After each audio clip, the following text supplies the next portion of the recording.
Boa tarde, que Deus abençoe vocês. Nós estamos aí estudando a lição, essa lição que a gente estuda toda semana, né?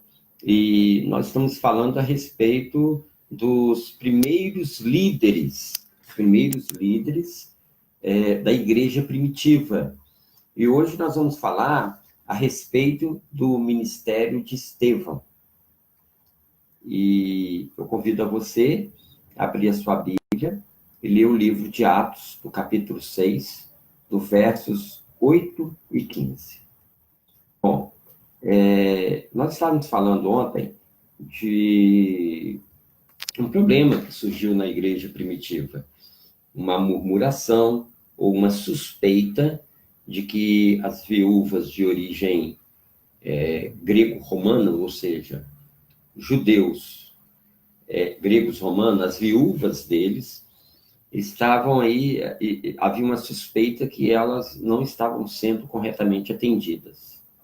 Aí foi escolhido os 7 diáconos. Embora a Bíblia não diz diácono, mas diácono significa servir. Então, daí se originou a palavra diácono. Dentre estes homens, cheios do Espírito Santo, sabedoria, foi escolhido Estevão.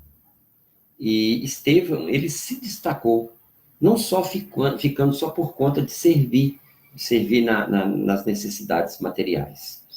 E ele passou também a ministrar a palavra. E ele era extremamente um homem de sabedoria, cheios do Espírito Santo, e isto causou uma inveja muito grande, né? E eles queriam calar a boca, né? Acusados pelo inimigo, queriam calar a boca de Estevão. Então, eles, por inveja, usando falsos testemunhas, tramaram contra ele. A mesma coisa que foi feito a Jesus. E é interessante que Estevão, ele compartilhava o evangelho nas sinagogas helenistas de Jerusalém, e entre essas sinagogas, que eram muitas, havia ali aquela dos imigrantes do sul, que eram os judeus de Cirene e de Alexandria, e os imigrantes do norte, que era da Cecília e da Ásia. E dentro das mensagens, dentro dos embates, dos debates de Estevão, com certeza Jesus era o tema principal. E ele foi acusado de blasfemar contra Moisés, que representava a lei, ou seja, Estevão estava ensinando a forma correta de observar a lei, não para ser salvo, mas como resultado da salvação. E eles acusavam também de ele estar blasfemando ou pregando contra Deus, porque eles tinham o templo como Deus deles. Então, quando ele falava do templo, né, ele também era acusado de blasfemar. É interessante que Estevão, ele entendeu algo que já tinha sido profetizado há muito tempo, que o Israel literal, o Israel salvo como povo, estava deixando de ser a nação escolhida por Deus.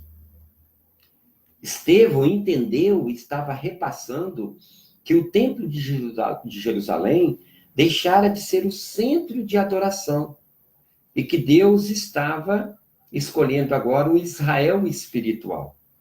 Hoje nós somos o Israel espiritual. Estevão tinha em mente, embora ele não compreendesse as profecias de Daniel, o Espírito Santo revelara a ele justamente a profecia de Daniel concernente às 70 semanas. Quando Daniel escreveu que 70 semanas estava determinada para o seu povo, que começou a partir do ano 457 a.C., com o decreto de Artaxerxes, e terminaria justamente no ano da morte de Estevão. Então, o povo de Israel deixou de ser um povo exclusivo de Deus e passou a ser o Israel espiritual. Então, na verdade, Estevão, ele aparece com a sua pregação justamente no fim das 70 semanas de ano, que em profecia representa 490 anos. Estevão morreu no ano 31, justamente, lógico, fazendo o cálculo a partir de datas proféticas, terminaria justamente no ano 31, que foi o ano da morte de Estevão. Então, você entendendo, é só você ler Daniel, capítulo 9, né, versos 24 e 27, que ele começa a falar da profecia cortada das 2.300 tardes e manhãs, você vai entender assim o centro da pregação de Estevão. Embora Estevão pregou a Bíblia toda, mas o que mais, a gota d'água, o que chamou mais atenção para calarem a boca dele, foi justamente quando ele prega a respeito de que o santuário ali, havia uma transição de Jesus do santuário terrestre para o celestial. Então, a ênfase da pregação de Estevão era Jesus no santuário celestial, e não no santuário da terra. Inclusive, ele vê Jesus de pé lá no santuário celestial. Então, quando a corte de Deus fica de pé, é juízo, é bater o martelo, né? Então, essa revelação que Deus deu para Estevão, e Estevão agora estava pregando para aqueles líderes, causou a sua morte. Então, os judeus tradicionais, eles não acompanharam a transição do santuário da terra para do céu. Então, eles continuaram focados no santuário da terra, né? E isso aconteceu até depois da morte de Estevão, até no ano 70, em que foi destruído completamente o santuário. Então, até aquele ano, eles ainda faziam todos os serviços, todos os rituais do santuário que havia cravado na cruz. Lembrando que foi cravado na cruz, foi esse tipo de lei, não os 10 mandamentos, né? Porque você que é evangélico, que está assistindo esse vídeo, sabe muito bem que todos nós devemos guardar os mandamentos de Deus. Deus não aboliu o mandamento, né? Nós não adulteramos, nós não fazemos imagem, escultura e outras coisas mais, né? Então, os judeus, eles não acompanhavam essa mudança, né? Essa transição do santuário da terra para o do céu, e continuarem focados no santuário da terra, né? Como eles não entendiam esse processo, né, embora fossem cultos que estudavam, mas estavam cegos com relação a isso, então eles acusaram Estevão, que estava entendendo a revelação. Então eles começaram a acusar Estevão de estar falando contra Deus e contra Moisés. E a gente pode notar, quando você lê o texto, como é que é interessante, né?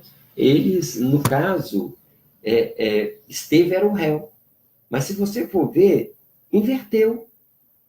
Os que acusavam Estevão, com a fala de Estevão, passaram a estar, os acusadores passaram à posição de acusados pelo próprio Deus. E o fato do sacerdote rasgar as vestes, ele estava auto se sentenciando. Interessante isso, preste atenção na leitura bíblica que você vai ver. O acusado passa a ser o porta-voz de acusador. E os acusadores passam a ser acusados por Deus. Que Deus te abençoe, que você possa sempre estudar a lição com a gente. Em nome de Jesus. Amém.